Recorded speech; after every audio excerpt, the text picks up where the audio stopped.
Hello everyone, welcome to my YouTube channel.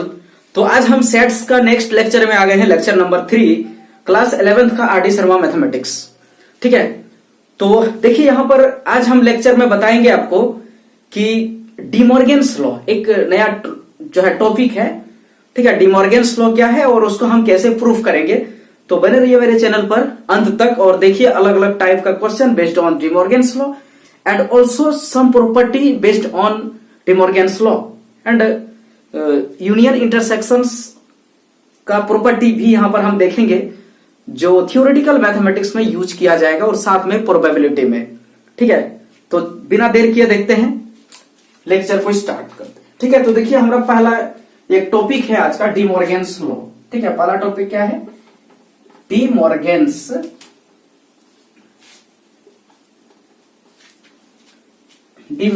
Law. ठीक है, ये हम देखते हैं क्या है डिमॉर्गन्स लॉ पहले और इसको हम कैसे प्रूफ करते हैं। ठीक है, तो देखिए, तो डिमॉर्गन्स लॉ में पहला एक लॉ आता है जिसमें होता है कि अगर हम कोई सेट्स का कंप्लीमेंट ले लें। ठीक है, कोई सेट्स का ए सेट है उसका कंप्लीमेंट ले लें। कंप्लीमेंट हम पिछला वीडियो में बताया है कि क्या कंप्लीमेंट होता है और इसका हम यूनियन कर दें किसी एक अलग सेट का कंप्लीमेंट के साथ। ठीक है, दोनों ही कंप्लीमेंट है, मतलब यहां ए नहीं है और यहां बी नहीं है। ए और बी को दोनों को छोड़ के जो बच रहा है उसका इंटरसेक्शन मैंने कर रहा है। ठीक है, तो इसका आंसर जो होता है अगर हम क्या करें कि ए और बी का जो होल में कंप्लीमेंट करें तो ये यूनियन जो दिख रहा है यहां पर ये इंटरसेक्शन में कन्वर्ट हो जाता है। ठीक है, A union A complement union B complement का अगर ए और बी के बीच का होल में कंप्लीमेंट करें तो यहां पर जो साइन है यूनियन के जगह इंटरसेक्शन हो जाता है।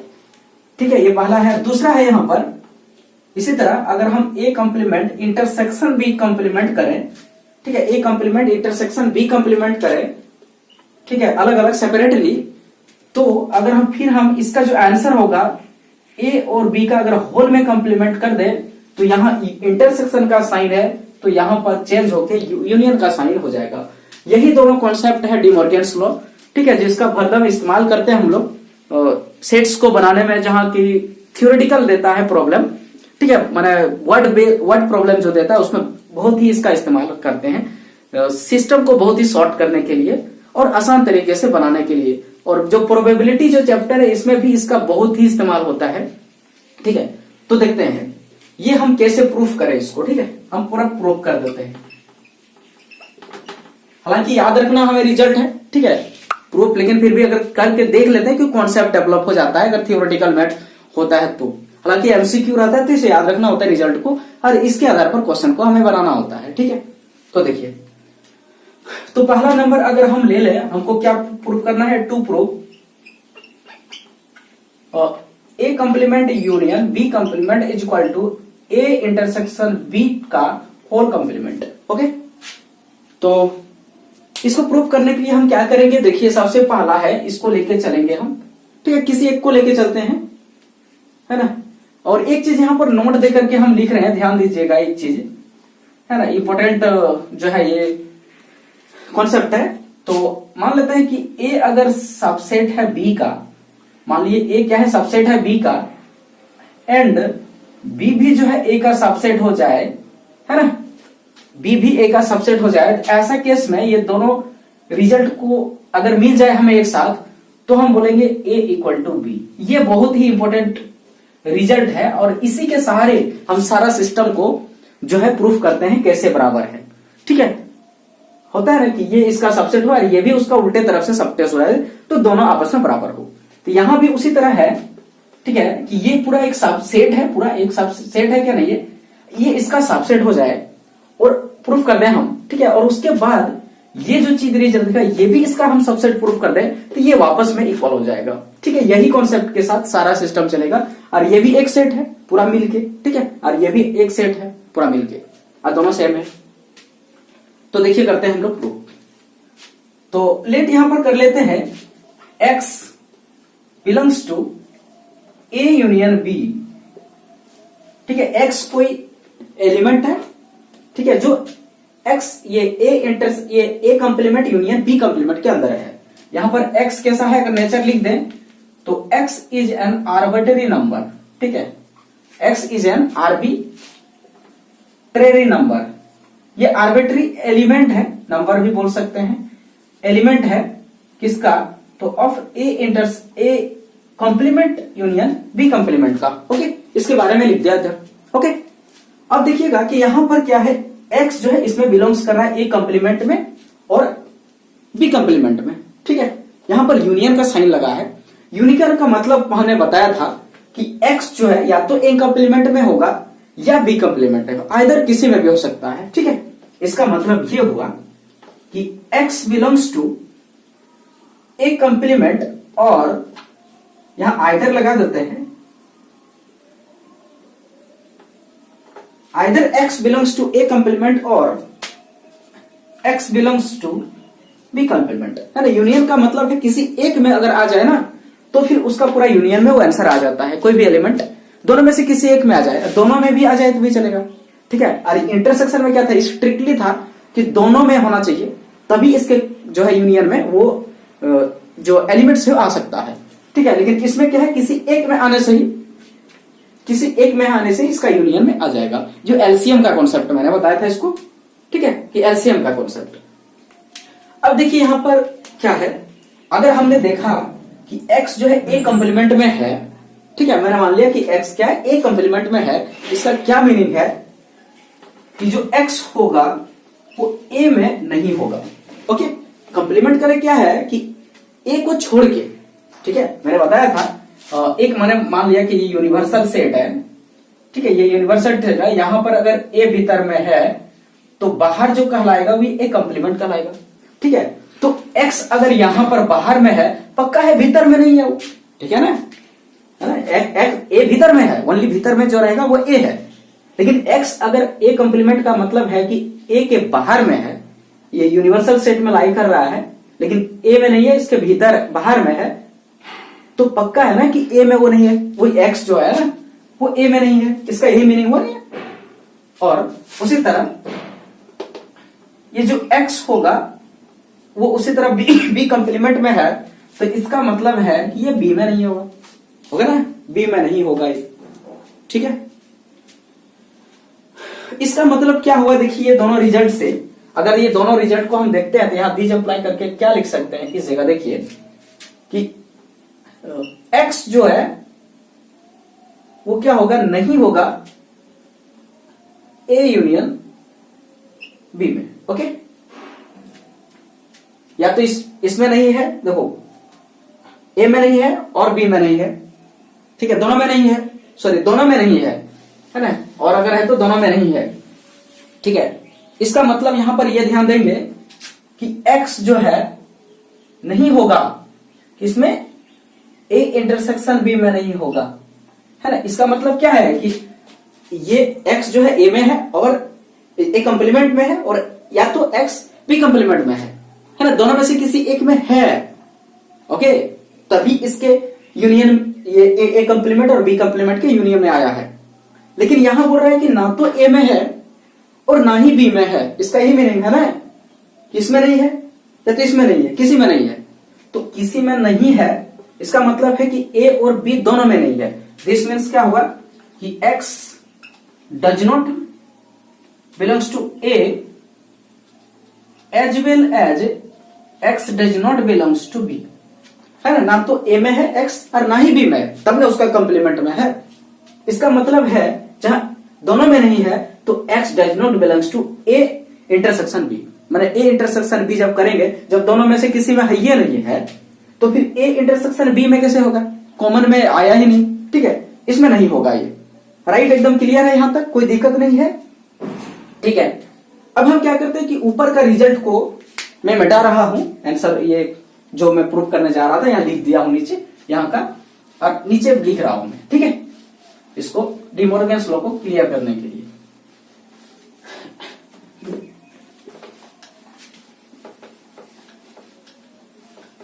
अब देखिए यहां मैंने ये रिजल्ट देखा, इसको लेके यहां पर आते हैं।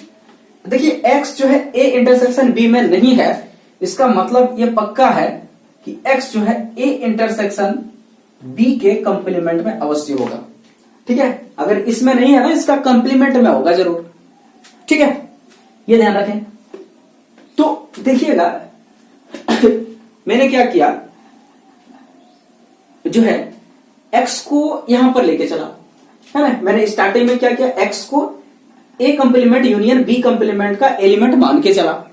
ठीक है, जहां पर x क्या है, एक आर्बिट्री एलिमेंट है, a कंप्लीमेंट और b कंप्लीमेंट का यूनियन का। ओके, और मैंने आगे प्रूफ करते करते करते करते लेके चला यहां पर कि x जो है इसमें भी आ गया। देख ले यहां पर इसमें भी है ना, ठीक है, इसमें भी है।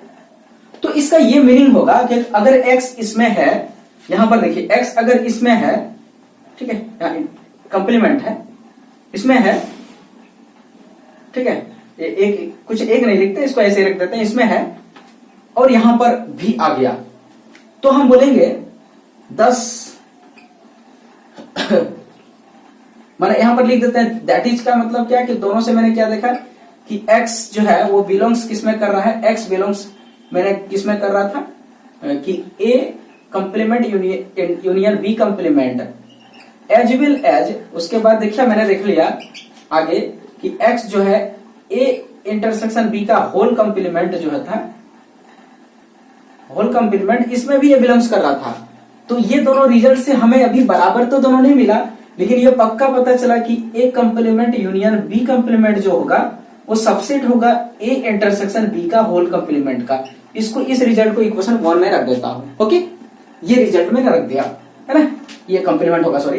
तो a complement union b complement a intersection b का होल कंप्लीमेंट का सबसेट हो गया। एक तरफ तो मैंने प्रूफ किया ये वाला पार्ट, ठीक है, ये वाला पार्ट आ गया कि a सबसेट है b का। उसी तरह अब हम क्या करेंगे, इसको लेके चलेंगे, कुछ एलिमेंट इसमें मान के चलेंगे आर्बिट्री एक्सेप्ट x, ठीक है, और इसके बाद हम प्रूफ कर देंगे ये भी इसका सबसेट है। तो उस रिजल्ट को 2 मानेंगे, राइट, इसी वे में जाएंगे, अलग नहीं। अब उसके बाद हम जैसे ही बोलेंगे ये भी इसका सबसेट हुआ एंड वाइस वर्सा ये भी इसका सबसेट हुआ, तो दोनों आपस में इक्वल हुआ इस रिजल्ट के अकॉर्डिंग। ओके, तो नीचे हम डिलीट करते हैं, है ना। नीचे जो भी कॉन्सेप्ट है वो आप कॉपी कर लेंगे, साथ साथ मैं इसे डिलीट कर रहा हूं, ठीक है। आसान है बहुत ही प्रूफ करना, कोई बड़ी बातें यहां नहीं है, ठीक है। एक दूसरे का सबसेट दिखा देना होता है दोनों तरफ से, बस इक्वल कर देना होता है, कुछ है नहीं ना। तो कोई कैलकुलेशन है सेट थ्योरी में, ज्यादातर केसेस में बहुत ही कम कैलकुलेशन होता है, सोच के हमने कॉन्सेप्ट को लिखना होता है लॉजिकली। ओके, तो देखो यहां पर अगर हम बात करें नेक्स्ट, बात करें now let y belongs to a intersection b का होल कंप्लीमेंट। यहां पर लिख देते हैं y क्या है, y is an arbitrary element, है ना, arbitrary element of a intersection b का होल कंप्लीमेंट, राइट, इसको मान लिया मैंने। अब हम क्या करें कि ये जो है y क्या कर रहा है, बिलोंग्स कर रहा है a complement a intersection b का होल कंप्लीमेंट, है ना। तो इसका ये मतलब हुआ, अगर y इसके कंप्लीमेंट में है तो इसका पक्का मतलब है कि y जो है a इंटरसेक्शन b में लाई नहीं करता है, पक्का, ठीक है। अगर ये इसका कंप्लीमेंट में है ना, इसका मतलब है कि कंप्लीमेंट को हटा देती है, इसमें लाई नहीं करता है।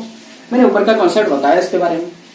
तो दीजिए अप्लाई, अगर ये इसके इंटरसेक्शन में नहीं लाई करता है, ए इंटरसेक्शन बी में नहीं है, इसका मतलब ये है कि इंटरसेक्शन में कौन होता है, दोनों का कॉमन होना चाहिए, है ना। और वाई ये नहीं है, इसका मतलब वाई जो ना तो ए में है और ना ही बी में है, इसका ये मीनिंग हुआ।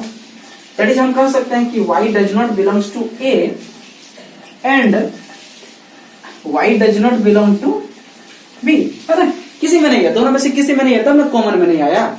ओके, इसका मतलब क्या है, अगर y a में नहीं है, इसका मीनिंग हुआ कि y जो है बिलोंग्स करता है a कंप्लीमेंट में, राइट, है ना, y बिलोंग्स करेगा a कंप्लीमेंट में, एकदम करेगा, ठीक है। और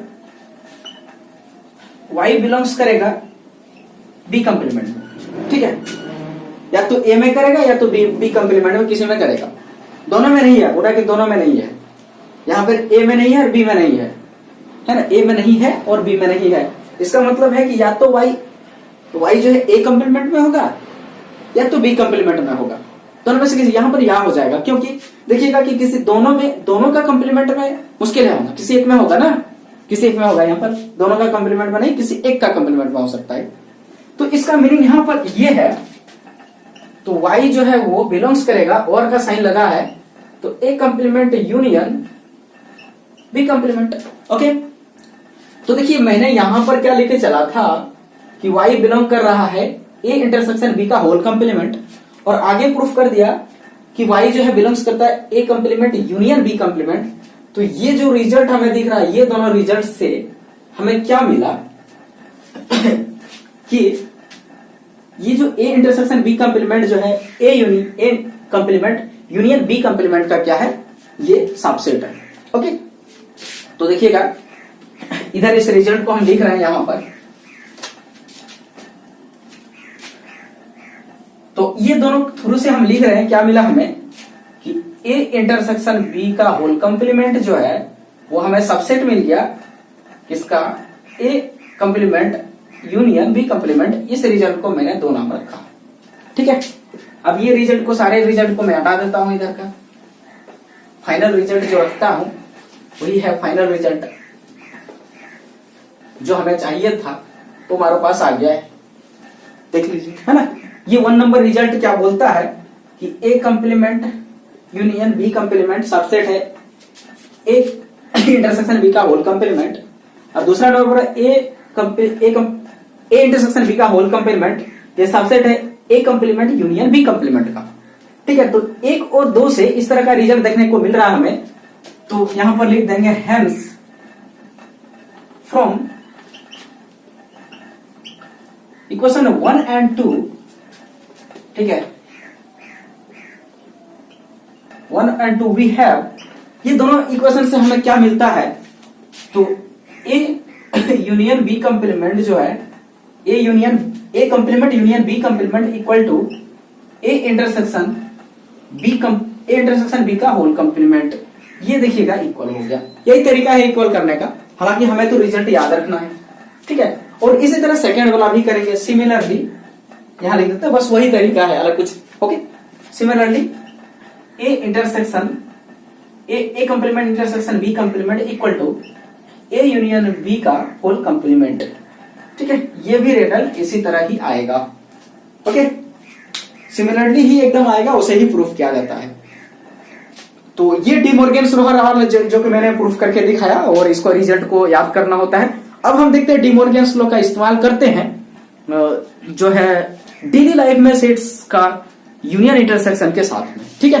किस तरह हम यूज करें, जो वर्ड प्रॉब्लम का जो क्वेश्चंस दिया जाएगा सेट थ्योरी में, वो बहुत ही इंपॉर्टेंट है, जो कॉम्पिटिटिव लेवल में भी पूछा जाता है। Word problem based on set theory, है ना। कुछ क्वेश्चंस देखे होता है ना कि कोई भी स्टूडेंट्स मैथमेटिक्स इतना स्टूडेंट ने मैंने चॉइस है पढ़ने का, और फिजिक्स इतना स्टूडेंट का चॉइस है ऑनर्स करने का, तो इंग्लिश में इतने सारे, इंग्लिश सब्जेक्ट में इतने सारे स्टूडेंट का चॉइस है परसेंटेज में, और फिजिक्स और मैथ दोनों पढ़ने में इतना चॉइस है, तो इंग्लिश और मैथ दोनों पढ़ने में इतना चॉइस है, और तीनों पढ़ने में इतना चॉइस है, तो बताइए सारे सब्जेक्ट को पढ़ने में कितना चॉइस है, ठीक है। ये कॉन्सेप्ट देता है कॉम्पिटिटिव एग्जाम में भी, और सेट थ्योरी के माध्यम से उसको बहुत ही आसानी से हम लोग बना सकते हैं, ठीक है। रेलवे का एग्जाम हो या फिर एनी अदर, मान लीजिएगा बीपीएससी टीआरई 4 का, ठीक है, या फिर अदर एग्जाम कॉम्पिटिटिव का, जैसे कि झारखंड का जो एंट्रेंस एग्जाम निकलता है, वो क्या बोलते हैं कंबाइंड एग्जाम जो इंजीनियरिंग के लिए, वो हो, या फिर आईआईटी लेवल का भी एग्जाम में मैंने देखा क्वेश्चंस, तो उस टाइप का पूछा जाता है, ठीक है। और भी होता है कि जैसे कि कोई आदमी गांव में है, उसका कुछ परसेंट जो है न्यूज़पेपर में दैनिक जागरण पढ़ते हैं, कुछ परसेंट आदमी जो है प्रभात खबर पसंद करते हैं, तो कुछ आदमी द टाइम्स इंडिया पसंद करते हैं, कुछ दोनों पसंद करते हैं, ऐसे करके पूछता है क्वेश्चंस, ठीक है। और उसका इस्तेमाल हम यहाँ पर सेट थ्योरी के माध्यम से बनाएंगे, और डी मॉर्गन्स लॉ का भी इस्तेमाल करेंगे इंटरसेक्शन और यूनियन के साथ, और साथ में इसका भरदम इस्तेमाल करेंगे हम जाकर के प्रोबेबिलिटी चैप्टर में 12th क्लास का, बहुत ही मोस्ट इंपोर्टेंट, 11th और 12th दोनों में ही है प्रोबेबिलिटी। तो 11th में इसका बेसिक यूज करेंगे, और इसी का हायर थोड़ा लेवल का 12th में यूज करेंगे, जो कंडीशनल प्रोबेबिलिटी में आ जाता है। ठीक है, तो आगे देखते हैं हम लोग टॉपिक लेकर के सेट थ्योरी का डेली लाइफ में यूज। ओके, तो देखिए यहाँ पर आ गए हैं important result on number of sets. Sets के नंबर पर इंपॉर्टेंट जो रिजल्ट लेके आए हैं, जो बहुत ही इंपॉर्टेंट है सेट थ्योरी का, जो वर्ड प्रॉब्लम बनाने में और साथ है जो है प्रोबेबिलिटी बनाने में। तो देखिए पहला रिजल्ट है क्या, देखिए यहाँ पर बोलते हैं हम लोग, पहला रिजल्ट है कि नंबर ऑफ, ठीक है, देखिए number of A union B अगर आपको पूछा जाए तो इसका आंसर होता है, ध्यान रखेंगे, इसका आंसर होता है number of A plus number of B और minus number of A intersection B, ये होता है। ठीक है, ये इंपॉर्टेंट रिजल्ट है। ठीक है, और यहां पर ध्यान देंगे कि where A and B are joint set, A and B are joint sets. Okay, ये दोनों ज्वाइंट सेट है। दैट इज ज्वाइंट सेट कहने का मतलब ये है कि ए इंटरसेक्शन बी का जो आंसर होगा वो 5 नहीं होना चाहिए। ठीक है, मतलब कुछ ना कुछ कॉमन एलिमेंट इसमें मिलना चाहिए। ओके, या फिर इसका कहने का ये मीनिंग है कि number of A intersection B का जो वैल्यू होगा वो 0 नहीं होगा। ओके, दैट इज मतलब कहने का कि एक सेट अगर ए है और दूसरा सेट ऐसे भी है ना, ये ए है और ये बी है, तो कुछ ना कुछ यहाँ पर कॉमन एलिमेंट है जो ये इंगित कर रहा है ए इंटरसेक्शन बी को। राइट, इसमें कुछ ना कुछ एलिमेंट है, ये ऐसा नहीं है, दूर दूर नहीं है, ये ए है ये बी है, इस तरह का यहाँ सिचुएशन नहीं है। राइट, इसलिए ये ज्वाइंट सेट है। डिसज्वाइंट सेट एक होता है, उसमें क्या होता है, ये दोनों में कोई रिश्ता नहीं, कोई कॉमन नहीं। तो ऐसा केसेस में क्या होता है कि ए इंटरसेक्शन बी का जो वैल्यू होता है वो 5 हो जाता है ना, एम्प्टी सेट हो जाता है। ऐसे केसेस में ए इंटरसेक्शन बी का जो वैल्यू होता है वो 0 हो जाता है नंबर में, नंबर इसका जो कार्डिनल नंबर है वो 0 हो जाता है और इसका जो एलिमेंट है वो 5 हो जाता है, मतलब एक भी एलिमेंट नहीं है उसमें। ठीक है, कोई कॉमन नहीं होता, ये दूर दूर होता है। तो इस तरह का सिचुएशन में हम इसको बोलते हैं डिसज्वाइंट सेट, डिसज्वाइंट सेट्स बोलते हैं। ओके, ये डिसज्वाइंट सेट्स होता है। तो यहां पर ये डिसज्वाइंट सेट के लिए फॉर्मूला बना हुआ है। ओके, अगर डिसज्वाइंट लिख देता है तो यहां पर क्या होता है, सिर्फ ये वाला पार्ट हट जाता है, बाकी ये यहां तक रहेगा दूर। ओके, और कुछ है नहीं खास इसमें, तो इसको तो अभी नहीं देख रहे हैं हम, ये जनरल देख रहे हैं हम ज्वाइंट सेट के लिए। तो यहां पर देखिएगा कि देखिए ए यूनियन बी का क्या मीनिंग है, हमने एक दिन बताया था कि ए यूनियन मीनिंग का मतलब है कि ये जो पूरा पार्ट है, ये वाला पार्ट प्लस ये वाला पार्ट, ठीक है, और बीच वाला पार्ट, ये तीनों मिला के होता है।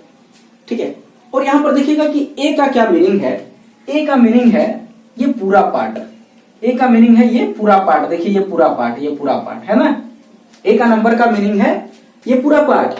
ठीक है, जब हम ए को जोड़ते हैं, ए को लेते हैं, तो ए में जो है नंबर में ए का जो वैल्यू आया, कहां तक आया, तो ये पूरा आया, यहां से यहां तक आया। मतलब है कि बी वाला जो पार्ट था, माने इंटरसेक्शन वाला, वो भी जो है ये वाला पार्ट भी इसके अंदर इंक्लूड हो गया। राइट, हुआ क्या नहीं, है ना, जब ए लिया तो ये जो इंटरसेक्शन वाला पार्ट है ये भी इसमें इंक्लूड है, ध्यान रखेंगे इस बात को।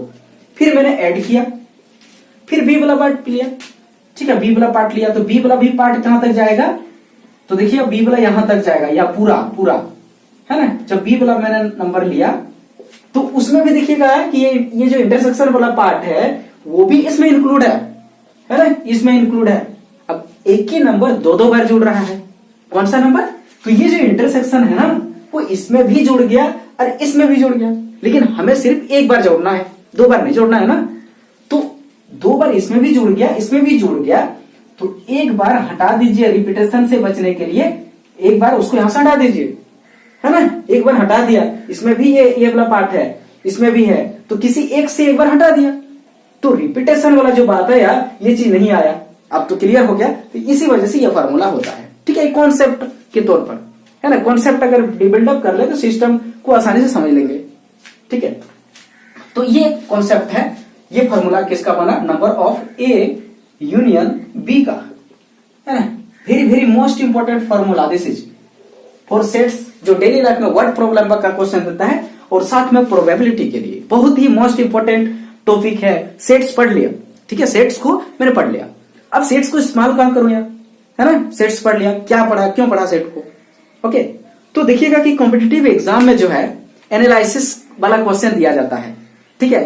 एनालिसिस वाला क्वेश्चन में इसका हम इस्तेमाल करेंगे, और जब तक हम मैथमेटिक्स का एनालिसिस वाला क्वेश्चन ना पढ़े, एप्लीकेशन वाला क्वेश्चन ना पढ़े, मैथमेटिक्स अधूरा है, ठीक है। उसका एप्लीकेशन ही ना करें, पढ़ रहे कहां पढ़ रहे, क्यों पढ़ रहे, तो मजा ही नहीं है, ठीक है। तो इसीलिए हमें हर चैप्टर में देखिएगा मैथमेटिक्स का पूरा चैप्टर खत्म होता है तो लास्ट में उसका एप्लीकेशन दिया जाता है, उसका एनालिसिस दिया जाता है ना। चाहे आप इंटीग्रेशन का पढ़ें या डिफरेंशिएशन का पढ़ें, ठीक है। या फिर देखिए डिफरेंशिएशन में भी देखिएगा कि वो टॉपिक जैसे डिफरेंशिएशन स्टार्ट करते हैं, वहां देखिएगा कि एक आता है एप्लीकेशन ऑफ डेरिवेटिव्स, ठीक है। एप्लीकेशन ऑफ डेरिवेटिव का इस्तेमाल हम लोग कहां कहां करते हैं, तो देखिए कि उसमें क्या रेट ऑफ चेंज ऑफ निकाला जाता है। तो जैसे कि एक हम बात करें कि जो हॉस्पिटल में कोई भी डेड बॉडी का पोस्टमार्टम किया जाता है, वहां पर एप्लीकेशन ऑफ डेरिवेटिव के इस्तेमाल से और न्यूटन का कूलिंग लॉ का इस्तेमाल करके, और वो रिजल्ट डॉक्टर के द्वारा ब्लड टेस्टिंग का दिया जाता है। तो ऐसा नहीं है मैथमेटिक्स में वैसे ही पढ़ रहे हैं, डेली लाइफ में उसका हर जगह इस्तेमाल है। और बड़े बड़े इंजीनियरिंग में, बड़े बड़े साइंस लेवल में, बड़े बड़े मेडिकल लाइन में उसका इस्तेमाल हो रहा है। और वो जो फॉर्मूला जो दिया है कूलिंग इफेक्ट, है ना, न्यूटन्स का, जिसमें हम लोग डेरिवेटिव का इस्तेमाल करके ही उसमें हम सॉल्व करते हैं, तो वो भी कोई मैथमेटिक्स ने नहीं दिया, ठीक है। तो देखिए इस्तेमाल है, ऐसा नहीं कि नंबर उठाने के लिए पढ़ लो, ठीक है। नंबर उठा रहे, पढ़ रहे, ये सब तो थ्योरी बेसिस वर्ड प्रॉब्लम है, एक दो आएगा छोड़ दो यार, इसमें क्या करें, नंबर तो दूसरे से उठेगा। नंबर मैथमेटिक्स में 11th 12th क्लास में लेके क्या करेंगे आप, ठीक है। नॉलेज ही नहीं तो नंबर ले लिया, ठीक है। कौन आपको नंबर देख के कोई नौकरी बांटने वाला है, कोई ना देने वाला है, ठीक है। हाँ, कोई होगा कॉन्ट्रैक्ट बेसिस पर तो कुछ कुछ नौकरियां देते होंगे, लेकिन गवर्नमेंटल एग्जाम जहां पर भी होता है नंबर देख के कहीं नहीं मिलने वाला है। तो इसलिए कॉन्सेप्ट अगर आपके पास है तो हर कॉम्पिटिटिव एग्जाम में आप भिड़ेंगे जाके। हर मैथ साइड स्टूडेंट्स का मैथमेटिक्स बहुत ही क्लियर हो जाएगा कॉम्पिटिटिव एग्जाम में, जहां बैठेंगे उसका कैलकुलेशन सिर्फ मेहनत का बाकी होता है, बाकी आगे बढ़ सकते हैं बहुत जल्दी। तो ये जो क्वेश्चन है वर्ड प्रॉब्लम, ये एग्जाम में, कॉम्पिटिटिव एग्जाम में, रेलवेज रहे या टीचिंग एग्जाम में रहे, सब जगह पूछता है, और बोर्ड एग्जाम में भी, और साथ में IIT। सिर्फ 11th 12th पढ़ के क्या है को क्या कर लीजिएगा, तो इसलिए कुछ टारगेट आगे रखिए, ठीक है। तो इस ध्यान में इसको रखते हुए वर्ड प्रॉब्लम को हम ज्यादा से ज्यादा फोकस कर रहे हैं सेट थ्योरी का, ठीक है। तो चलिए देखते हैं, ये पहला कॉन्सेप्ट था, ओके। अब इसी में दूसरा कॉन्सेप्ट आता है, क्या, देखिए, if A and B are disjoint set. अभी मैंने डिसजॉइंट का ये किया, डिस्कस किया, डिसजॉइंट सेट, डिसजॉइंट सेट्स है। डिसजॉइंट सेट्स करने का मतलब ये है कि A इंटरसेक्शन B का जो वैल्यू होगा वो 5 होगा, this imply number of A intersection B जो होगा वो 0 हो जाएगा, ओके। एक भी एलिमेंट यहाँ नहीं होगा, है ना, यहाँ 0 हो जाएगा। इसका मतलब है कि ये एक सेट A है और इधर कहीं B दूर में रहेगा B, ठीक है। तो दोनों से कोई रिश्ते नहीं है। तो ऐसा केसेस में हमको A यूनियन B का नंबर निकालना पड़े, तो इसका आंसर कि दोनों को जोड़ दीजिए आपस में ना, क्योंकि दोनों में कोई ताल्लुकात ही नहीं थी, कॉमन एलिमेंट तो है नहीं कोई, जो कि दोनों में से जो कॉमन रहता है उसको दोनों में किसी एक को लेते हैं, ऐसा तो बात है नहीं। ये अलग है, ये अलग है, तो सारे चीजों को मिला दीजिए, तो ये नंबर ऑफ A और प्लस में नंबर ऑफ B, बस यही हो जाएगा यहाँ पर कॉन्सेप्ट, है ना, ठीक है। यही हो जाएगा बस। और ये कॉन्सेप्ट देखेंगे प्रोबेबिलिटी में भरदम इस्तेमाल, ठीक है। तो इस पर बेस एक एग्जाम्पल लेते हैं और देखते हैं हम लोग क्वेश्चन को डील करते हैं, ओके। तो देखिए यहाँ पर एक क्वेश्चन लेकर के आए हैं जो मैंने अभी तुरंत बताया, फॉर्मूला यूनियन का नंबर में। तो देखिए यहाँ पर पहला एक क्वेश्चन में लेके क्या आया कि लिखा है क्वेश्चन में, बोलता है कि इन ए क्लास, है ना, एक क्लास में, इन ए क्लास ऑफ 35 स्टूडेंट्स, उस क्लास में टोटल स्टूडेंट 35 है, ठीक है। 35 टोटल स्टूडेंट्स है इस क्लास में। आउट ऑफ देम, इनमें से 24 लाइक टू प्ले क्रिकेट, उसमें से 24 स्टूडेंट्स क्रिकेट खेलना पसंद करते हैं, and 16 like to play football, और उसमें से 16 स्टूडेंट जो है, ये 16 स्टूडेंट फुटबॉल खेलना पसंद करते हैं, ओके। और एक चीज यहां लिखा है, also each student likes to play at least one of the two game, ठीक है। मतलब ये क्रिकेट और फुटबॉल जो दो गेम है, तो 35 का 35 स्टूडेंट कोई ना कोई गेम को खेलना पसंद करता है, कोई नहीं पसंद, कोई भी ऐसा स्टूडेंट नहीं है जो दोनों गेम में से किसी एक को गेम को भी पसंद ना करता हो। ठीक है, मतलब सब स्टूडेंट किसी न किसी गेम को खेलता है, कोई दोनों ही खेलता है, हो सकता है, ठीक है, कोई दोनों खेलता होगा, कोई क्रिकेट खेलता होगा, कोई खाली फुटबॉल खेलता होगा, लेकिन ऐसा नहीं कि कोई दोनों में से कोई नहीं खेलता होगा, मैंने टोटल ही खेलता है। अब ऐसा केसेस में जब बोलता है कि टोटल कोई ना कोई गेम को खेलता है और यहाँ स्टूडेंट की संख्या 35 है ना, और है यहाँ पर कि कोई या तो फुटबॉल खेलता होगा, कोई या तो क्रिकेट, या कोई कुछ कुछ जो है दोनों खेलता होगा, तो यहाँ पर पूछा लास्ट में कि find the number of students, मेरा how many number of students like to play both games. तो दोनों गेम, एग्जैक्टली दोनों गेम कितने सारे स्टूडेंट खेलता है ना, मतलब कहने का ये है कि ये अगर मान लेते हैं कि हम एक क्रिकेट खेलने वाला कोई व्यक्ति है, बोला स्टूडेंट्स है, क्रिकेट खेलने वाला जो स्टूडेंट है उसका संख्या कितना है, तो 24 है, और इसको मैंने सेट ए मान लिया, ओके। और उसके बाद फुटबॉल खेलने वाला जो आदमी है, यहां लेते हैं फुटबॉल, इसका टोटल मैंने फुटबॉल खेलने वाला का संख्या कितना है, तो देखिए यहाँ पर 16 है, ये कितना है, 16 है, ठीक है। और किसी न किसी रूप में ये बी मान लेते हैं इसको, और किसी न किसी रूप में दोनों खेल को, या तो ये खेलता है या फिर ये दोनों खेलता है या फिर केवल इसको खेलता है, ये पूरा मिला के 35 है, ठीक है। 35 पूरा मिला के मतलब ये पूरा है, ये भी है, ये भी है, ये पूरा है, माने यूनिवर्सल सेट जो होता है ना पूरा, ये इसके अंदर आ गया दोनों ही, ठीक है। तो यहां पर ये ध्यान रखेंगे, अकॉर्डिंग टू क्वेश्चन बहुत ही आसान है, खाली थ्योरी तो लंबा दिखता है, लेकिन इसको पढ़ लेंगे ना तो सॉल्यूशन बहुत ही आसान है, ठीक है। क्योंकि देखिएगा 35 जो स्टूडेंट है तो वो किसी न किसी सब गेम को खेलता है, इसके बाद इसका मतलब ये है कि यहाँ जो यूनिवर्सल सेट है वो पूरा का पूरा इसका यूनियन के बराबर है, ठीक है, ये ध्यान रखेंगे, है ना, यह ध्यान रखना है ना। ध्यान रखिएगा एक चीज और कि जो यूनियन ए यूनियन बी का जो वैल्यू होता है ना नंबर ऑफ, वो या तो यूनिवर्सल सेट के बराबर होता है या तो उससे छोटा होता है ना। यूनिवर्सल सेट मतलब है कि और भी स्टूडेंट होगा, कुछ नहीं खेलता होगा, बैठा है, होता है ना, तो या तो ये A union B universal set जो होता है टोटल स्टूडेंट, वो यूनिवर्सल सेट उससे या तो कम होता है या बराबर, लेकिन इस केसेस में दोनों बराबर है, देखिए सब खेलता है, कोई कोई ऐसा नहीं है नहीं खेलता है, तो दोनों यहाँ बराबर है, ठीक है। तो इसका मतलब और इसका वैल्यू कितना दिया है, 35 दिया है, और अकेले ए का जो बात करें हम तो वो कितना दिया है, देखिए वहां पर 24 दिया है, और अकेले बी का, अकेले नहीं सॉरी मैंने पूरा ए, ठीक है, पूरा ए देखो ये भी, ये पूरा पार्ट भी आ रहा है, तो इसका वैल्यू हो गया 16। और हमें निकालना है कि ये बीच में जो दोनों गेंद कितने सारे स्टूडेंट खेलता है, दोनों ही गेम है ना, गेंद नहीं गेम, तो हमें क्या निकालना है, नंबर ऑफ बोथ, माने ए इंटरसेक्शन बी कितने सारे स्टूडेंट खेलता है, ओके, ये निकालना है। तो वो जो मैंने बताया अभी कॉन्सेप्ट, ये फॉर्मूला इसका वाला, इसको यूज करते हैं, ओके। तो क्या इसका फॉर्मूला है, देखिए इसका फॉर्मूला है number of A plus number of B और माइनस में number of A intersection B, और इसी का आज आंसर जो यहाँ दिया है कितना है, इसका आंसर 35, ओके, ये हो गया। अब यहाँ पर देखिए नंबर ऑफ ए कितना दिया है, देखिए यहाँ पर 16 दिया है, प्लस नंबर ऑफ बी कितना दिया है, 24 दिया है, और ये हमें नहीं पता है number of A intersection B, ठीक है, लेकिन पूरा सिस्टम का आंसर हमें पता है कि ये है 35, ओके, ये 35 है।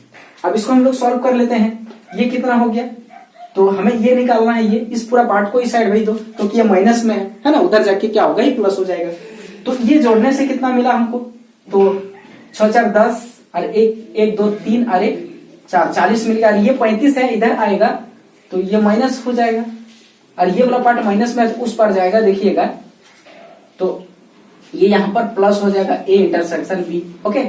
अब घटा देते हैं तो ये कितना हो गया, 5 हो गया, किसका वैल्यू, ए इंटरसेक्शन बी। तो सेट थ्योरी से हमें तुरंत मिला लिया कि ये जो दोनों स्टूडेंट्स खेलने वाला जो नंबर होगा यहाँ क्या तो होगा, 5 तो होगा, है ना, बोथ स्टूडेंट्स, जो both student play game, how many students, both, तो कितना होगा, तो इसका आंसर 5 होगा। ये तो आपको बता रहे इसलिए हम इस तरह का लिख के बना रहे हैं, वो तो डायरेक्ट ही ना करेंगे, एमसीक्यू रहेगा तो हम तो सोचते जाएंगे, दिमाग में नोट करते जाएंगे, तुरंत कैलकुलेशन भी साथ में कर देंगे। हमें पता है कि ये दोनों को जोड़ना है तो लिखेंगे क्यों जाएंगे, हम यहीं पर काहे ने जोड़ देंगे दोनों को मन में, और इसका जोड़ का आंसर ही क्यों लिख देंगे, ये 40, ठीक है।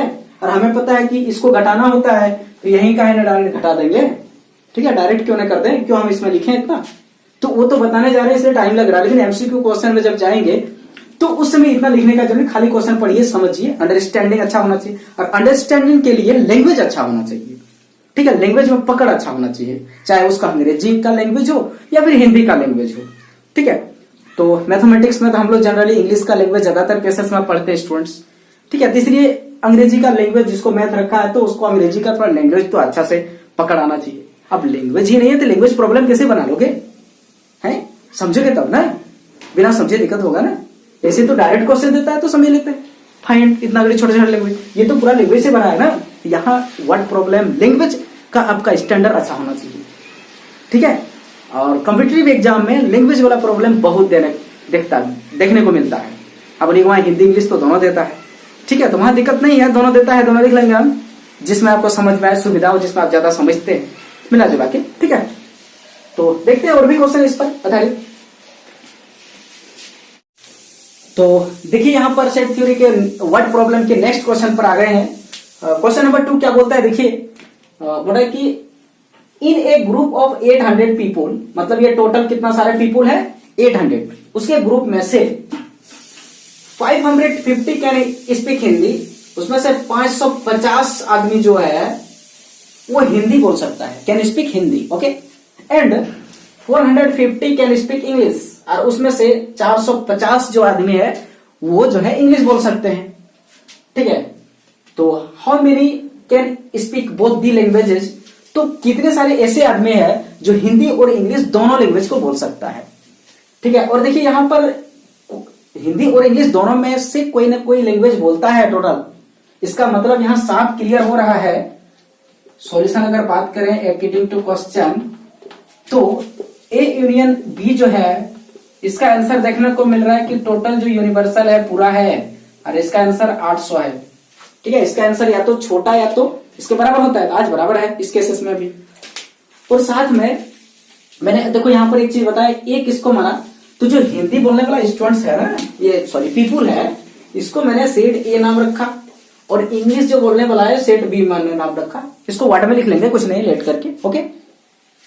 बहुत ही आसान है, वर्ड वगैरह सेट ये एमसीक्यू दिया रहेगा तो हम ऐसे ही सॉल्व करेंगे ना। और साथ में देखिएगा कि नंबर ऑफ ए हमको दे रखा कितना है, 550 स्टूडेंट बोलता है, ये हिंदी के लिए मैंने बात कहा था, हिंदी मांगा था इसको। एंड इंग्लिश पढ़ने वाला को मैंने बी मान रखा, B set B, number of set B है ना, yes number of set B है, तो इसका संख्या 450 दिया हुआ है, ठीक है।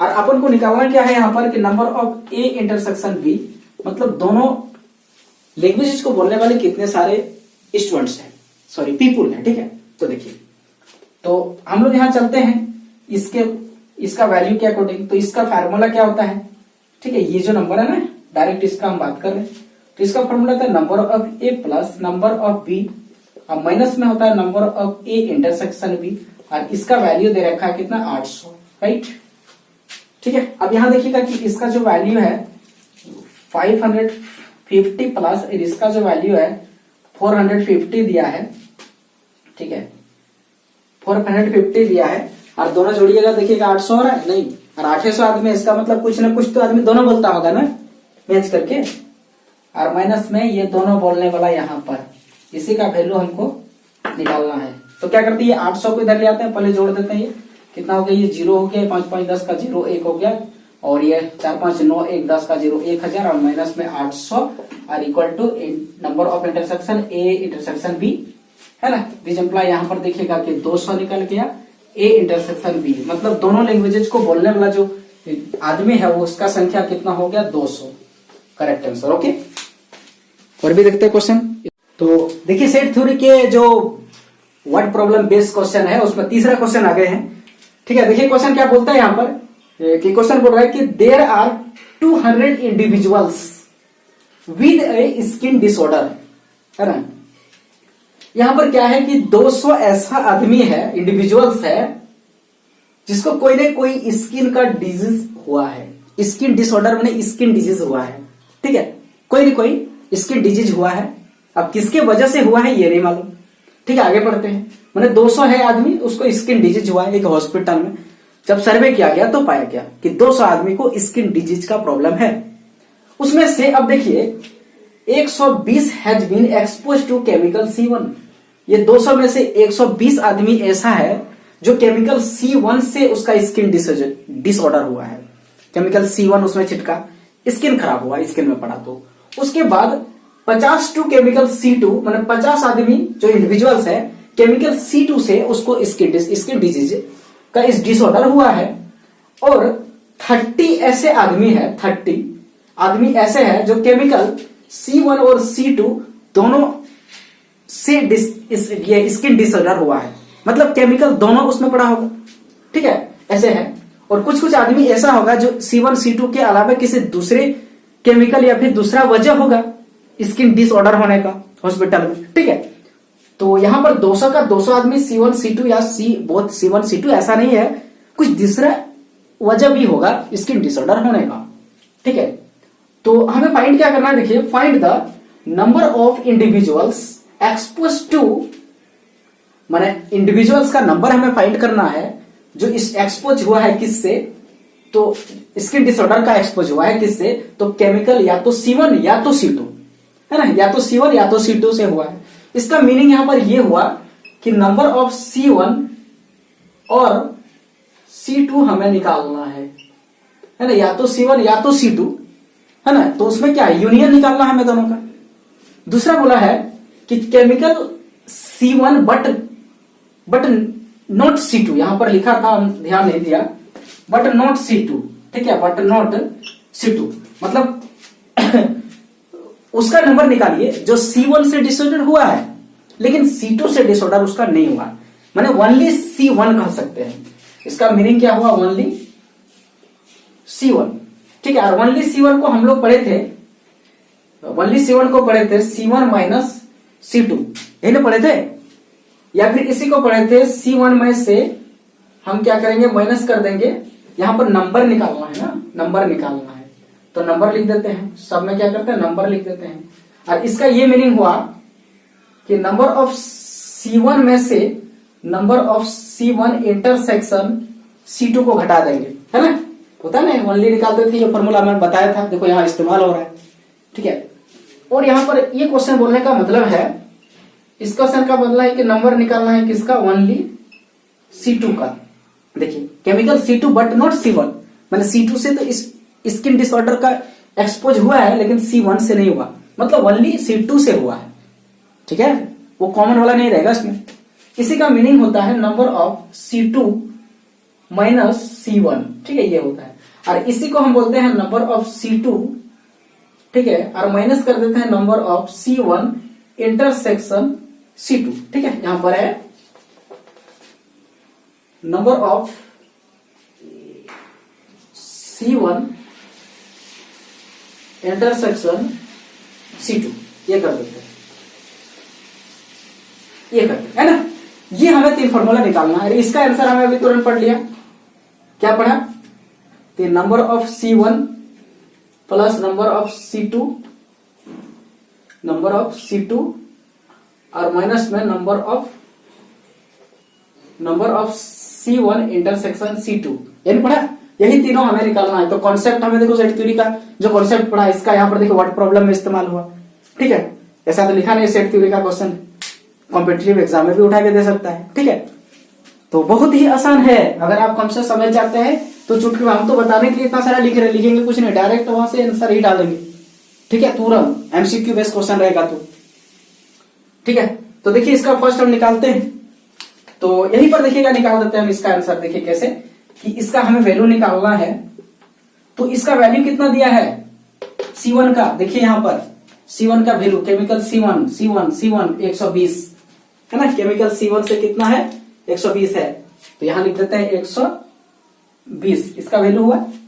और फिर केमिकल C2 देखिए यहां पर है ना C2, तो इसका कितना दिया है प्लस 50 दिया है, और फिर माइनस ये C1 C2 बोथ, तो देखिएगा 30 दिया है, यहां देखिए 30 दिया है ना, यहाँ 50 दिया था। ठीक है, यहाँ पर दोनों दिया है, तो फिर यहाँ पर देखिए दोनों में कितना 30 है, है ना, ये दोनों जोड़ के घटाते हैं या फिर पहले घटा भी लेते हैं, कोई दिक्कत नहीं।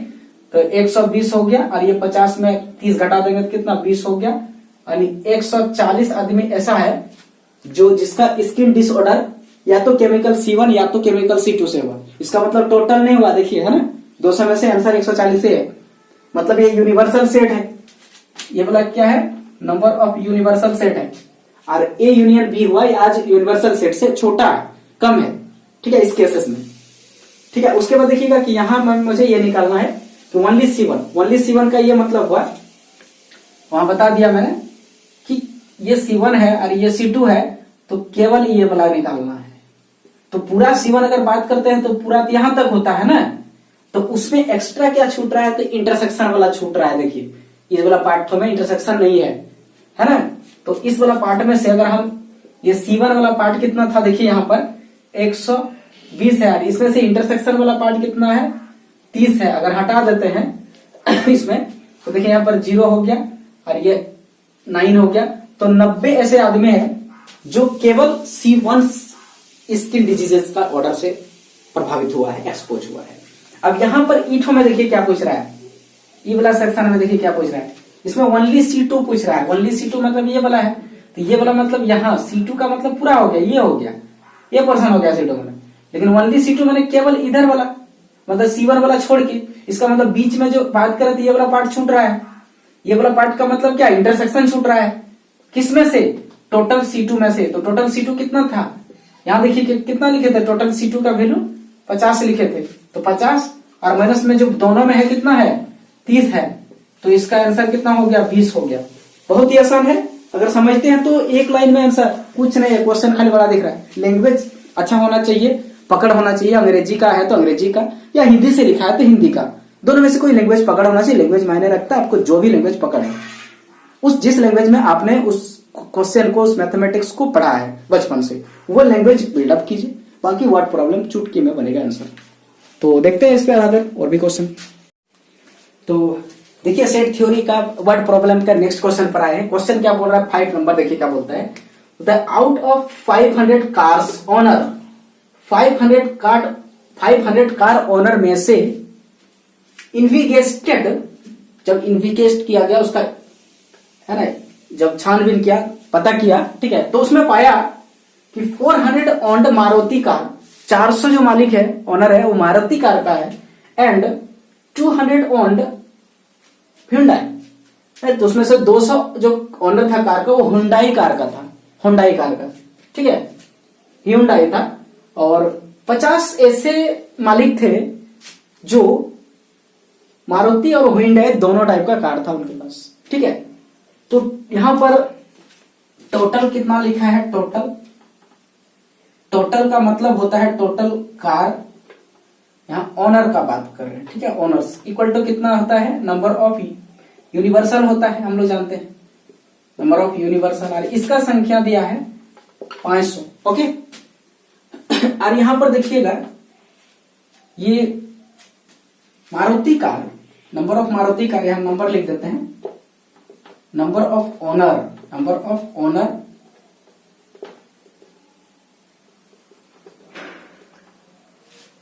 Of Maruti car equal to कितना है, तो ये 400 है, देखिए यहां पर 400 है, और उसके बाद नंबर ऑफ हुंडई कार, ठीक है, हुंडई कार ये कितना है 200 है, ठीक है, 200 है। और यहां पर नंबर ऑफ जो मालिक होगा माने ओनर बोथ कार्स, माने हुंडई ये वाला दोनों, ये 50 वो है, ध्यान रखेंगे, ठीक है। और ये बोल रहा है यहां पर कि इज दिस डाटा करेक्ट, क्या ये जो डाटा दिया वो करेक्ट है, ये यस या नो बोलना है, हमें ऑप्शन में क्या यस या नो लगाना है, ये पूछ रहा है, ठीक है। ट्रू या फॉल्स क्या है बताइए। तो ये ध्यान रखिएगा कि ये तो यूनिवर्सल सेट हो गया, और यहां पर जो दिखा है कि यूनिवर्सल सेट जो होता है उसका जो वैल्यू होता है, ठीक है, उसका जो वैल्यू होता है वो बड़ा होता है किससे, तो दोनों में से कोई कार का मालिक का यूनियन, ठीक है, इससे है ना। ये वाला जो कार था इसको मैंने नंबर ऑफ ए नाम रखा, और ये वाला कार था उसको मैंने नंबर बी रखे, तो सेट बना लिया।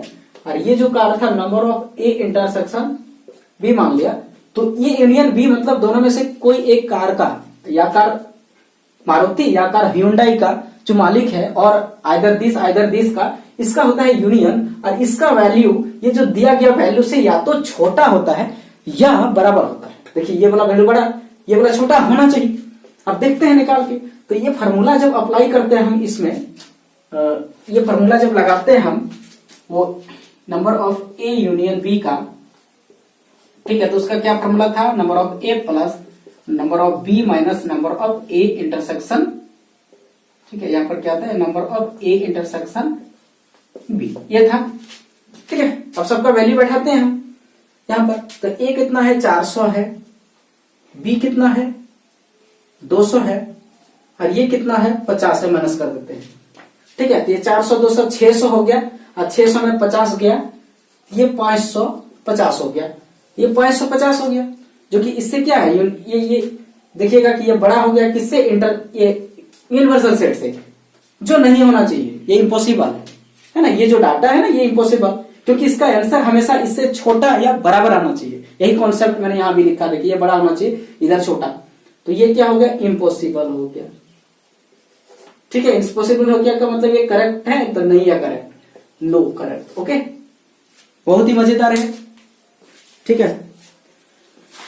और इसी क्वेश्चन के साथ आज हम लेक्चर समाप्त करते हैं। नेक्स्ट लेक्चर अगले लेक्चर में हम आगे इससे रिलेटेड जो क्वेश्चंस है A to Z RD Sharma mathematics class 11th का, चाहे वो एग्जाम्पल का रहे या फिर एक्सरसाइज का रहे या फिर वो MCQ का क्वेश्चन रहे, सारे क्वेश्चंस है ना, नो ओनली एक्सरसाइज, सारी क्वेश्चन साथ में NCERT एग्जाम्पलर का जो एक्स्ट्रा दिया हुआ वो भी क्वेश्चन करेंगे, ठीक है। देखिए एग्जाम जो RS अग्रवाल में है और NCERT जनरल जो हम लोग टेक्स्ट बुक पढ़ते हैं उसमें तो जनरल क्वेश्चन है, वो तो बना लोगे, कोई दिक्कत नहीं होता है, ठीक है। लेकिन जो कुछ एडवांस लेवल होता है NCERT एग्जाम्पलर में होता है, कुछ एग्जाम्पलर ऐसा क्वेश्चन होता है जो लगभग अचानक देखेंगे तो समझ में नहीं आएगा, ऐसा लेवल उठा देता है। जैसे RD शर्मा में भी कुछ कुछ क्वेश्चन है, सारे क्वेश्चन हम भी बोलेंगे नहीं है, ठीक है, लेवल नीचे भी रहता है इसका। तो वो सारे क्वेश्चन देखेंगे जो कॉम्पिटिटिव एग्जाम, बोर्ड एग्जाम, सब एग्जाम के लिए बहुत इंपोर्टेंट है। सेट ये जो पढ़ रहे हैं, ये जो टॉपिक है वर्ड प्रॉब्लम, ये कॉम्पिटिटिव एग्जाम में भी पूछे जाते हैं, वहां भी सेट का इस्तेमाल कीजिए। अब भरतम बनाइए इस क्वेश्चन को, क्विक बनाइए, खाली समझेंगे आंसर ही आ जाएगा, ठीक है। तो ओके, थैंक यू।